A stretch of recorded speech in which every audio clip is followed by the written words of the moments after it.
Hi, everyone, and welcome to another episode of Govs on the Go Alumni Edition, a podcast featuring alumni from the College of Arts and Letters here at Austin Peay State University. My name is Dr. Hoon. I'm the Dean of the college. I'm also the host of the podcast. And today I'm talking with Pete Olson, who graduated from Austin Peay with a history degree back in 1988. Hopefully I've got that correct. Is that right, Pete? Yeah, that's right, Dean. Thank you. Well, thank you for being on the podcast. It's so great to have you down and have this opportunity to talk to you. Thank you for having me. It's good to be here. Well, let's give everybody a life update. We always like to start with, where are you? What's going on? I'm practicing law here in Clarksville,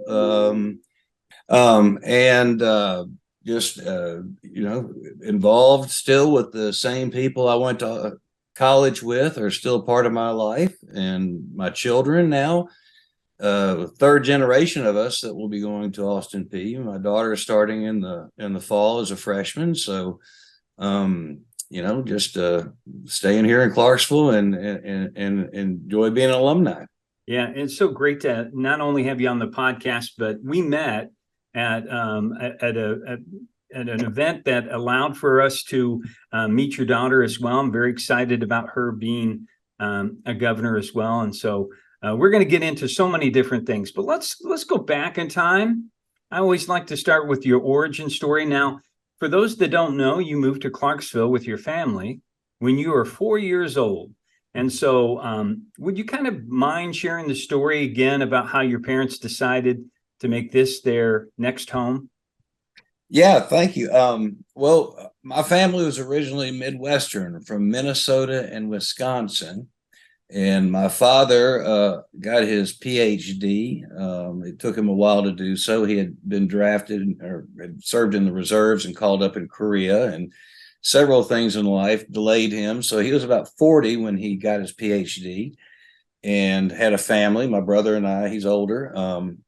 And Mom got out the map, and having grown up in Wisconsin in the cold, she drew a line across the continental United States, about equivalent to the Mason-Dixon line, probably what she had seen, from the Civil War history as a kid, and thought that right there was the snow line, and that she didn't care where we went. Dad was looking for a college professorship, a career in teaching, and she didn't care where we went as long as the institution was below the snow line.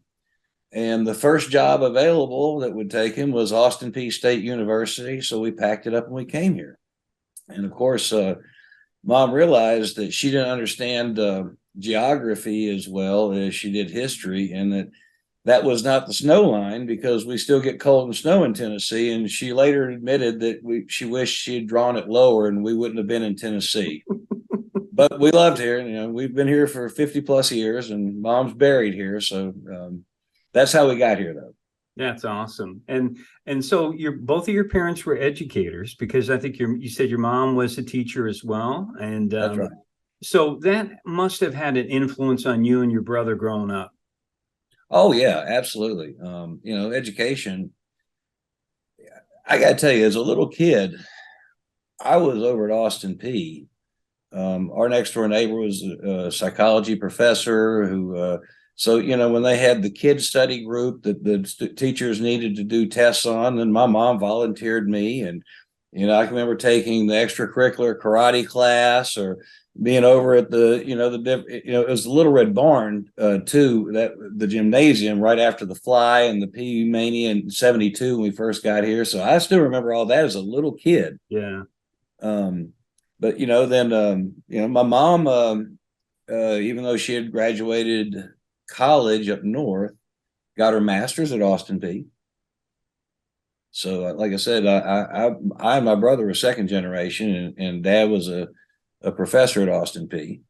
I forgot where we started with this one, but it was a Well, just the fact that education was such an important part of the family structure that it was really sort of, I'm sure it was kind of an expectation that you and your brother were going to do well in school.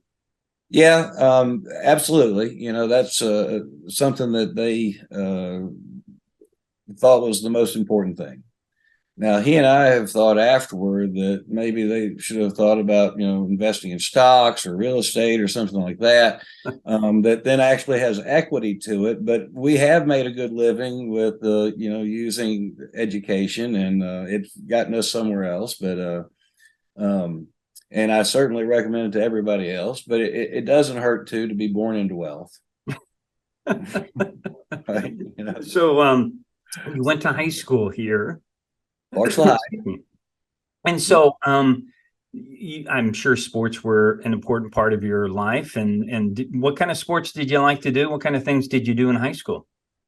Well, I had an older brother who beat up on me, so I learned to like contact sports, right?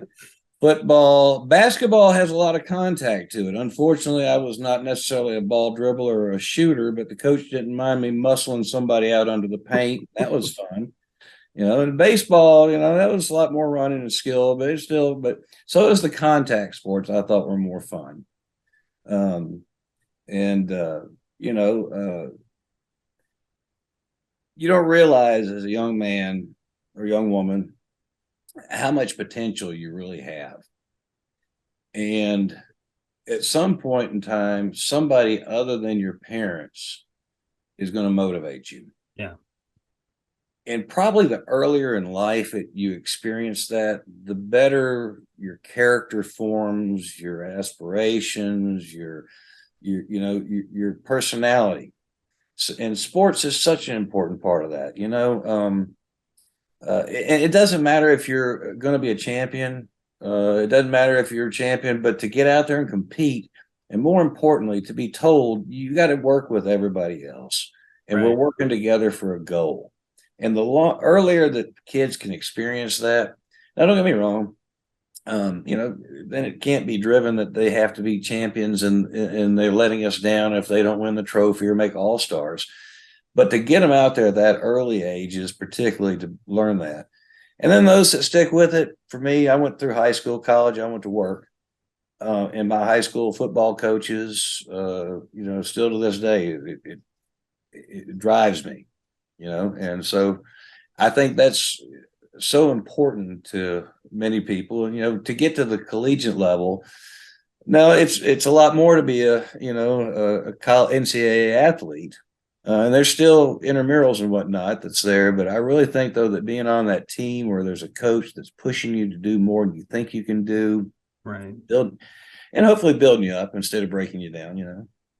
100%. I agree with that. And I think that at some point in time, every person hopefully can find somebody that's adult, that's not part of their family, that believes in them, that somehow believes that they can do something, sees the future for them, and that helps them project that into some success in some ways. And so, and like you said, I'm sure there were people along the way that were lifting you up and supporting you in high school and your early formative years. I really think now too with social media, because good gosh, what do the children see that influences the children, young adults, 17, whatever, the influences on them, that's all falsities, right? All frauds, all not designed for their best interest, right? To manipulate. And the ability then to have a coach to talk with them and say, yeah, that's no.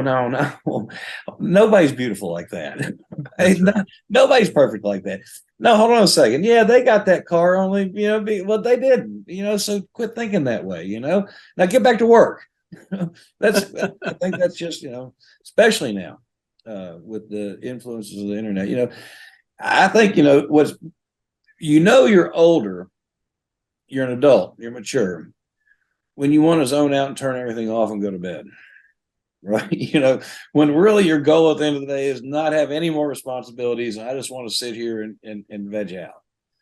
Well, younger people, they don't have that ability to turn it off, and they need a mentor and somebody. And it'd be great if it's us parents, but oftentimes they're really good at hiding from us what they're doing. That's You right. know, not until after the problem's created so bad that then you're trying to figure out how you got there before you can solve it and whatnot. And I still think that just involvement, but I'm gonna say though, that's sports.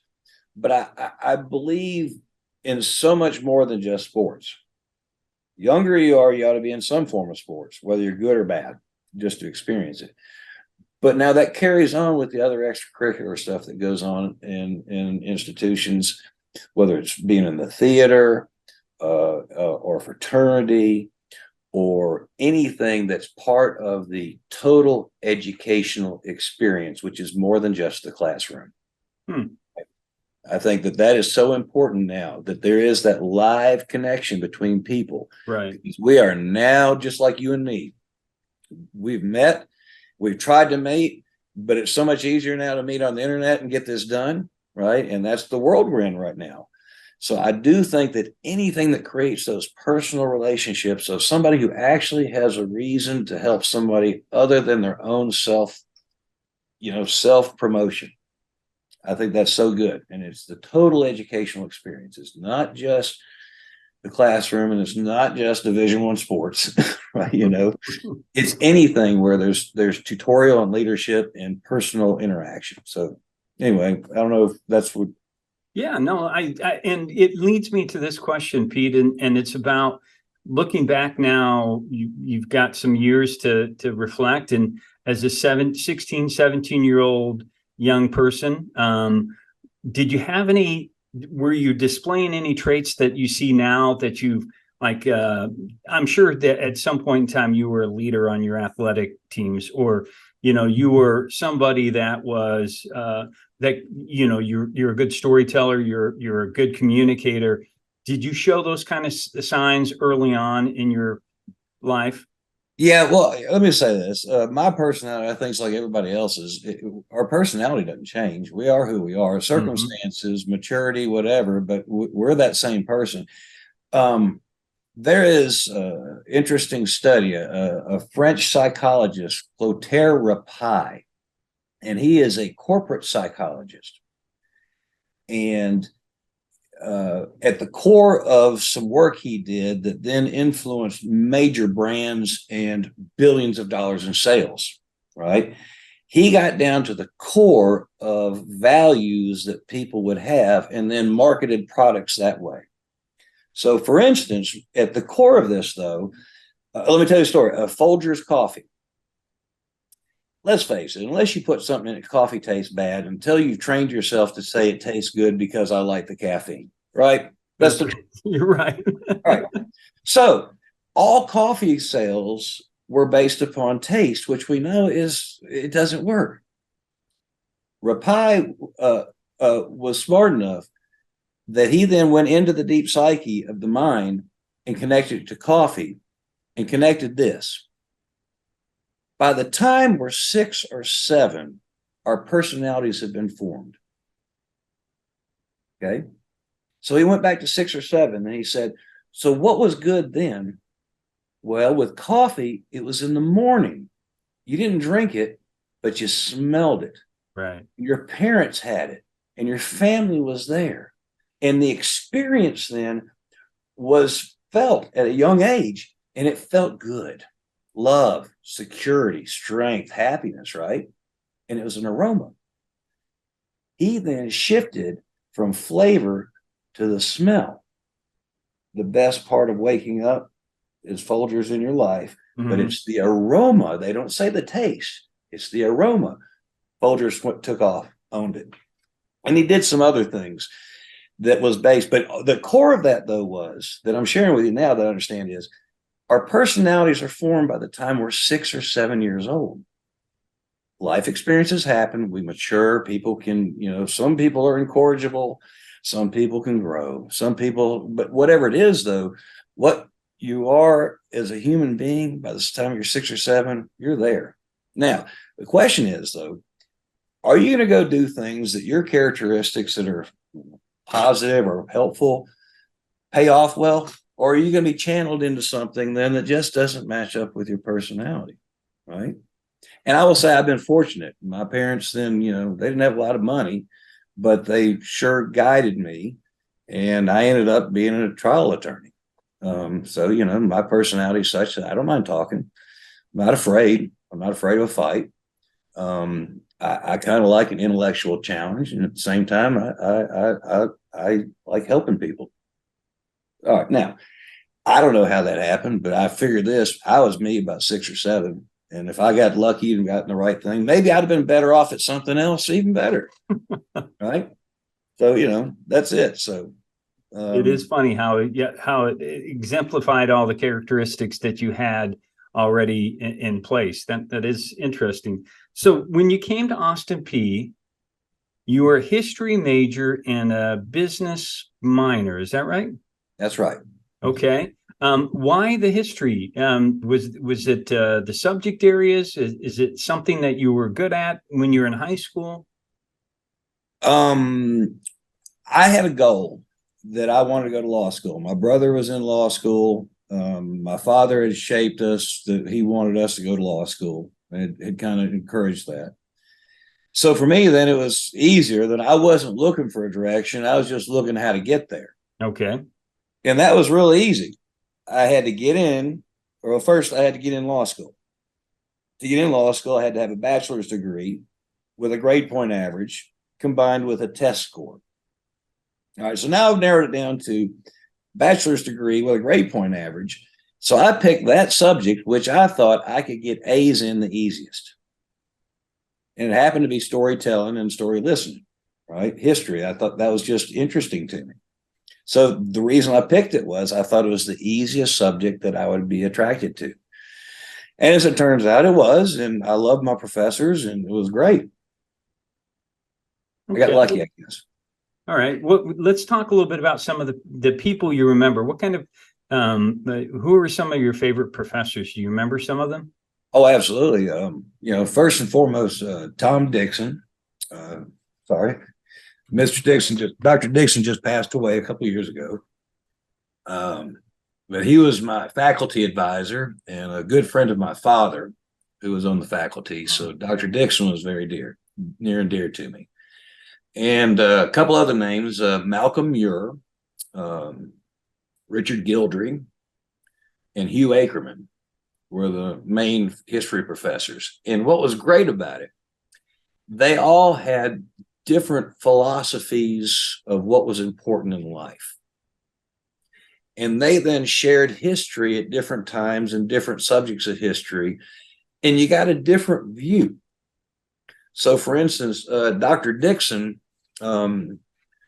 was very interested in world history, a very, very strong man of faith who kept it to himself, but was very strong. And his classes showed frequently the influences of religion on man over history, good and bad, which was interesting. Then you went to Malcolm Muir, and he was a military historian. Had taught at West Point and the Citadel and was at Austin Peay. And he then saw mechanization, not just military action over time, but that it was the technology that then won in the military battles over time, advancement in technology, that then led to technological advancements in society that had huge, great changes, like the car, right? The train, the car, then transportation. So that was Dr. Muir. Then, Hugh Ackerman was my fraternity's advisor. So I got to know him then as, very closely throughout the years. Richard Gildry was an interesting, more creature of the 60s that came out of the grow your hair and say that's wrong. And his views on history then, like the French Revolution, he gave his views. I'll still remember Dr. Gildry, who probably had influence on me. I didn't realize to be a lawyer, was talking about when you come up what is it, Marion Street? The Dunn Center's to the left if you come off North Second Street. Is that Marion? Whatever street that is. Yeah, it's Marion. There used to be right there at the intersection, not at the Dunn Center where you turn left to go to the Dunn Center, but right before it, where Castle Heights came in, there was a flashing light because there had been a crash at some time, right? But it was a ridiculous light. But at one time there had been put up, and he pointed out to us that he felt that it was his civic duty when he could clearly see there was no traffic anywhere and there was a red light. It was his job to define authority and drive through that rule that was obnoxious to common sense and reason right there. So that was a totally different approach to it. It was great to have that perspective, and I sure enjoyed all of my professors there. Wow. Now, you mentioned that you were in a fraternity. You were a Pike. I was. And you also were. I am. We still are. That's right. That's a lifelong sort of membership that you are always part of that. And also you worked at a Budweiser distributor, I believe. I did. So a great job for a college man who liked to drink beer with his friends. But I mean, how did you find time to do? I mean, you must have had a very active schedule during that time. Well, you can sleep when you're dead, especially when you're young. Unfortunately, if you look at me right now, you can tell I burned the candle in both ends. Right. So if you want to leave a good looking corpse, you better live hard and die young. Okay. If you're going to live long, but when you're young, though, that's when you got energy, and that's when you're supposed to, right. That's the, one thing that I really like about Austin Peay is the balance of the university that services the community in so many ways, including non-traditional students. That's right. Right. But I got to say, though, even for the non-traditional students, college is an experience and a time in life that's just magical. Mm-hmm. It's not real. It is that opportunity that you can dream and plan out achievement. And you can be wrong because you haven't done it yet, and think it through and then try it out in the exposures that you have. So, I still get back to it's the total educational experience. And, the non-traditional students oftentimes are the best students. I learned that because they're there later in life and they're there to get their degree. The younger ones, though, what a time to be not quite adult, right? There's a lot of them there who are making a lot of mortgage and feeding a lot of children and doing a lot of jobs. I worked my way through college and I respect them all. But for everybody there, the opportunity that you have of being exposed and then opening your mind and then realizing, hey, I can achieve that. I can do that. I can go for it. It's I don't know. I sure have loved this institution, and I came back home and glad that my daughter's going there. First of all, I wish we could just package that up to make sure that other parents hear that same testimonial. So thank you for that. Oh my God! Let me say this though. Like when we met over there at the art school orientation, when I was here, this campus was pretty bare. The facilities now are so impressive. The Foy Center for athletics, just to work out, a place to hang out. The Morgan Center. When I was there, the Morgan Center, you had one big room, a cafeteria, a pool room, and then a bookstore down in the basement. That was it. And we were okay with it. We hung out, but oh my gosh. Then the facilities, the art program. My daughter's she's a graphics artist person. She's just got a skill, and she's falling right into where she needs to be. So it's and I know education's competitive. I know every facility, every institution is trying to compete for students and whatnot, but I really think that Austin Peay is so poised for right now and the future. The move across the street, Second Street with the basketball team. And having purchased across College Street, the old Jenkins and Wynn property, all those acres, just sitting there right now is great. All right. It is now the footprint saying, what is the next institution we're going to take this to? Yeah. Right. Obviously, there's going to be a lot of money issues and wealth and donors and states. And it starts with an idea, though. And from an idea comes a movement. And from a movement, it can materialize into real things. And it has happened. Right. 20 years ago, the plan, 20 plus years, when I first got in town as a lawyer, the first concept was this, community growth, that our river was a great resource and Austin Peay was a great resource. And that what we should do is connect the two through downtown.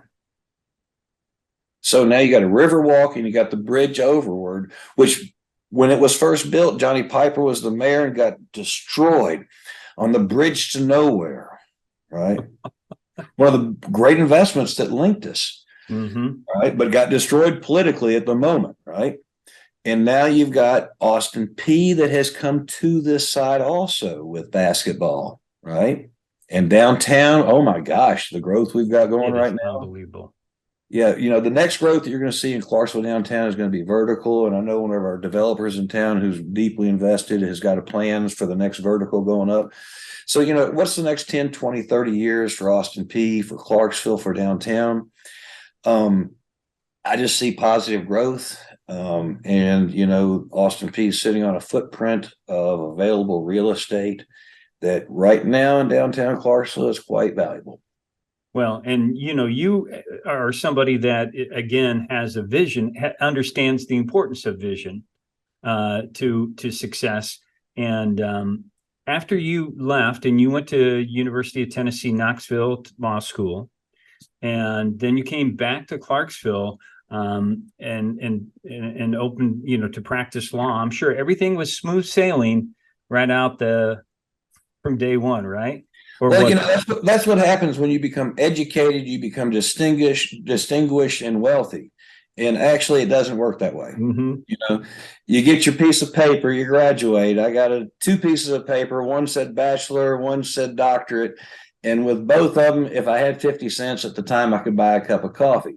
Now, inflation wise, the value of that investment, and if you get it now, with $5, you can buy a cup of coffee if you have that piece of paper, right? So, you know, that's. But it was about for you what you did. Well, I want our students, I want our young people that don't know and have access to somebody like you to know it's not about instant success. It's about building blocks and putting those brick by brick into what because you had this great faith in yourself about how you were going to build your future.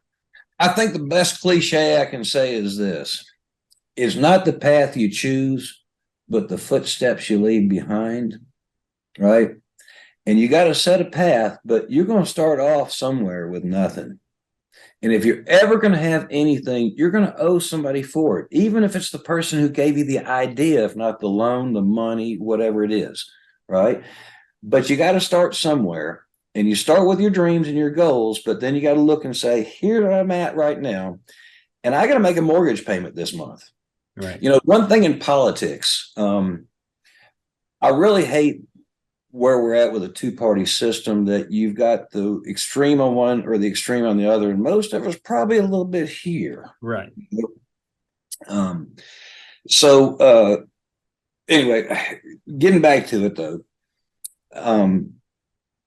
What do you want to talk about, Dennis? Well, I want people to understand that you put in those early times.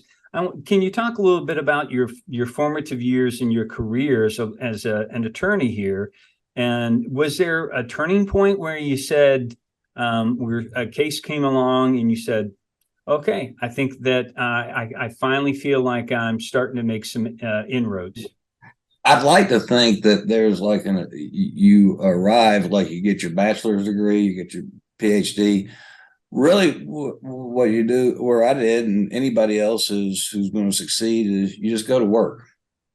And the next thing you know is you look back and you realize you've plowed a lot of earth. Mm-hmm. Now, while you were plowing it, you're dreaming that, I'm going to be making this money. What you're not, you're worried about everything else, but what your goal, your dreams of, you're working. But if you're plowing the earth, you're planting, you're making investment. And it's amazing then when you look up and 2, 3, 4 years has gone by and you've really worked hard professionally and you've touched a lot of people. Now you're doing different things and you're looking at things differently. And at one point, then you look up, and for me, it was about a little right after year 10. And where I started was anything with a problem. If you had $100 bill, I'll help you with it. Okay. And I'll tell a story later sometime about the first clients I didn't take that I regretted I didn't. But then it was just solving problems. And it's funny how your niche will find you if you work hard. In year 10, I ended up trying a lawsuit that it was a case against the government, a medical malpractice case, and my client won and should have and received a $6 million verdict. And that was not where I started practicing law. But 10 years later, after just hard work and how whatever work I did that led to other people who appreciated and hired me, I found myself there. I haven't looked back for the past 22 years. I only represent plaintiffs who've been injured due to the negligence of the government or corporations or somebody else who doesn't follow the rules. And it was 10 years to get to that point. And I didn't know I was going to get to that point. It got to me.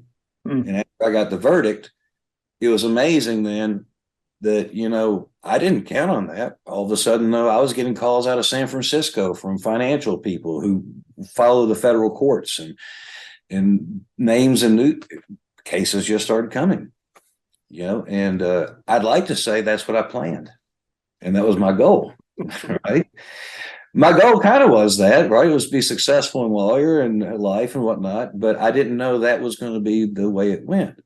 And that's the way it works, though. I find this, the harder I work, the luckier I get, right? So after 10 years of, and here's the worst part about it, right? When you're young and you're broke, you need the work so bad that you take that which nobody else will take, and it pays less than anybody else, and you do twice as much work with a problem that really can't be solved in the first place. Well, when you play with that mechanism long enough, eventually you kind of figure out, well, I can't solve this one, but I can do something better with it. And then it improves your skill with something that actually has some facts you can work with. So I guess, in the military, there's a reason why they start you off in boot camp. And it's like push-ups, march, call out cadence, say yes, sir. And it's like about a month of just that until finally they say, okay, we'll let you do something different, and, it seems to work. So I guess going back to where we started with this, though, if you come out of Austin Peay, there's been a few people that did really well right out of the gates. It's amazing, but the rest of us have to go to work. So, the main thing is this, though, just because wherever you start from, nobody cares. Yeah. It's what you got when you get out there. Yeah. Oh, don't get me wrong. Connections do help. That's one thing alumni from schools, we all kind of stick together. We see each other. I am excited this fall when the P plays University of Tennessee in football. I'm wearing Austin Peay red and I'm going to the game. Right. There you go. If I was like the Kelsey brothers who played in the NFL, the Super Bowl, one for one team, one for the other, the mom got a jersey cut in half. And on one side was one team's jersey with her son's number. On the other side was the other team's. But I don't have a son playing in either, sports team. So I'm just going to pick Austin Peay. Thank you for doing that. That's awesome. Now, you mentioned several times, Pete, that your job involves solving problems. And that I'd never heard of that described, that as an attorney, you need to approach this as you have a problem, and that's what your job is. How do I solve it? That was an interesting way to state what you do. Well, think about fall back to this instead of what is a lawyer, right? We're in an economy. People do something specialized to get money to pay other people, and it all works together, right? All right. Well, what's everybody's job? Right. Well, a doctor, they heal you. Teachers, they educate you. Accountants, they organize your numbers for you. What does a lawyer do? Well, it depends on who you ask. All right. Everybody might have a good, it depends on who's lawyer and what they, which side they're on. But our job, why we hold the high office of attorney, while we're licensed, while we're allowed to use this and other resources, but really this, to charge that. We're the problem solvers. You need to move a package from Tennessee to Kentucky, call the Teamsters. They're truckers. They move things, right? They're freight haulers. That's their job. So what's the job of the lawyer? We're the problem solvers. Now, how do we solve our problems? That's a different, how we're taught to solve problems. And, that's the talent, the skill. But our job, though, is to solve a problem. Yeah. Let me go back to my first day of law school. And they had a lawyer from downtown Knoxville, well-respected attorney, come talk to us. His name was Bernie Bernstein. And Bernie talked with us, but what stuck out with me is he said this. All right, so you all want to live a good life and you want to be respected. And he says, so you're going to go back and let me tell you, though, you don't want what you're looking for is like those best people in society as your clients. Because if you get a doctor who's got 2.4 kids and a country club membership, right? He might get a divorce, he might not, he might buy some real estate and whatnot, but you're not going to make any money doing his will once in a lifetime.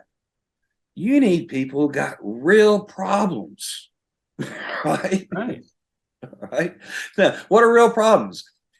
The government has arrested me. They've seized my assets. They're saying I've done something terrible. There's a restraining order saying I can't see my family and my children. They say I've done something real terrible. Mm-hmm. Or he's laid up in the hospital. Our vehicle's totaled. He's the sole breadwinner. I've got the 5 kids I'm homeschooling, and I don't know if the factory is going to pay us another paycheck. I mean, no matter what it is, it's real problems, right? It is. So, now let's add to that then. That's why everybody hates us, because they attribute to the problem solver the problem, right? All right. So for instance, take a divorce, right? Yeah. Don't get me wrong. I don't do divorce work. I did those first 10 years, and I'm divorced, and I didn't like my divorce, and I didn't like divorce work when I did it. But there's people that do it, and they solve that problem. Now, that attorney who's representing the person is mean to the spouse, and that makes the spouse who's being taken up for feel good about it, right? And it makes the other spouse feel like that attorney is what? The problem, right? But he's not. The problem is a bad marriage, mm-hmm. Okay? And it has to be solved some way. All right, so anyway, we get a bad rap, but we're the problem solvers, right? And I think that's the hallmark then of being a good attorney, is truly understanding, first and foremost, though, it ain't about me.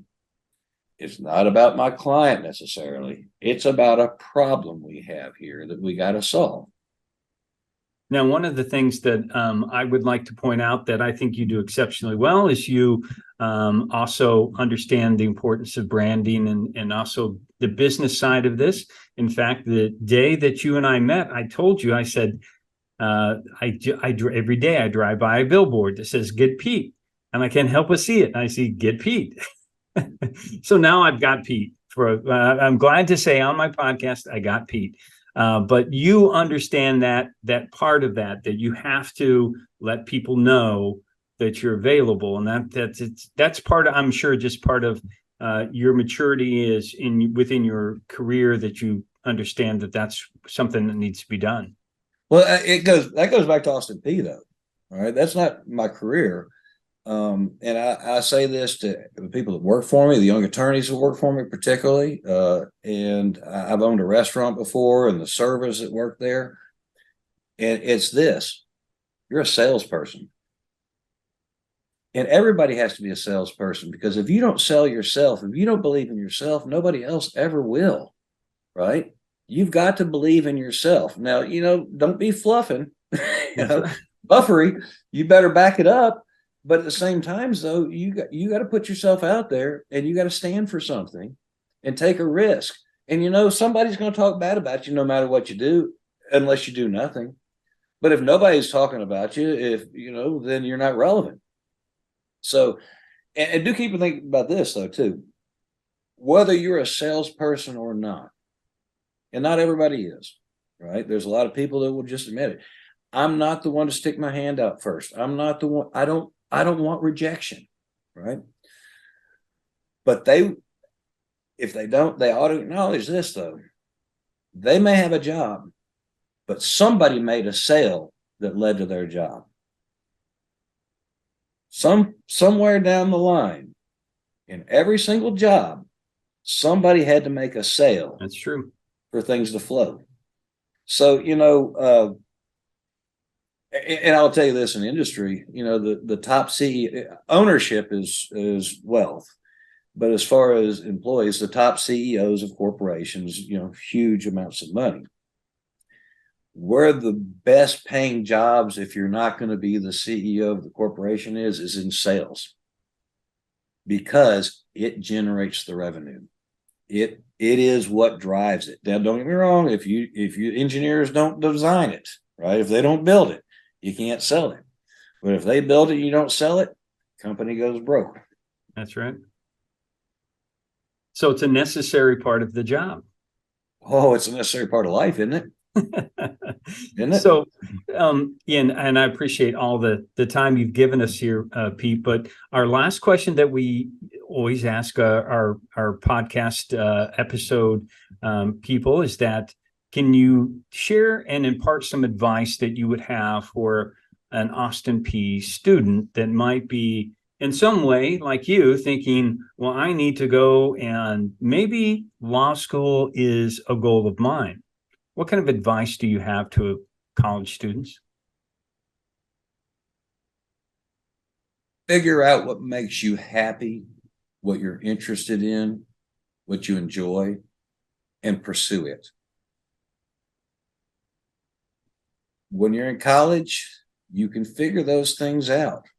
The person who right out of school has to go get a job, whatever it is, work a factory, their life, they become myopic. They can't see.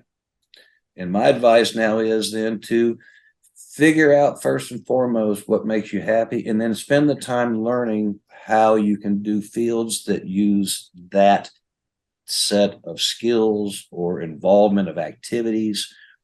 And that's the gift you have while you're in college. You can kind of pick a good direction. And most definitely, go back to what I said, your personality is formed by the time you're 6 or 7. If it doesn't feel good, if it's not comfortable, it's going to be a struggle your entire life. Yeah. So true. That's it. Well, that's good advice. And I can't wait to see you at athletic events now. And hopefully I'll be able to, talk with your daughter, and as their dean, I'll be able to see you around at different things. It's been so great finding out about your story. Thank you for sharing it.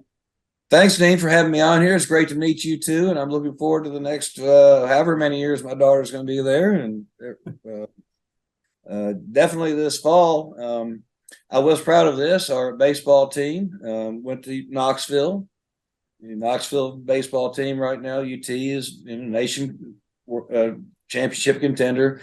And our fighting Govs came in and got in a little scrum with them. Didn't get pushed around. Tell coach, good job. He's raising some folks that are there competing. Well, great. Again, thank you for being on the podcast, and we'll see you around the different events. Thanks, Dean. And thanks to all of our viewers and listeners out there for checking out the podcast. We hope that you will continue to profile some of the outstanding alumni we have here in the College of Arts and Letters at Austin Peay State University. So until next time, stay safe, take care, and God bless.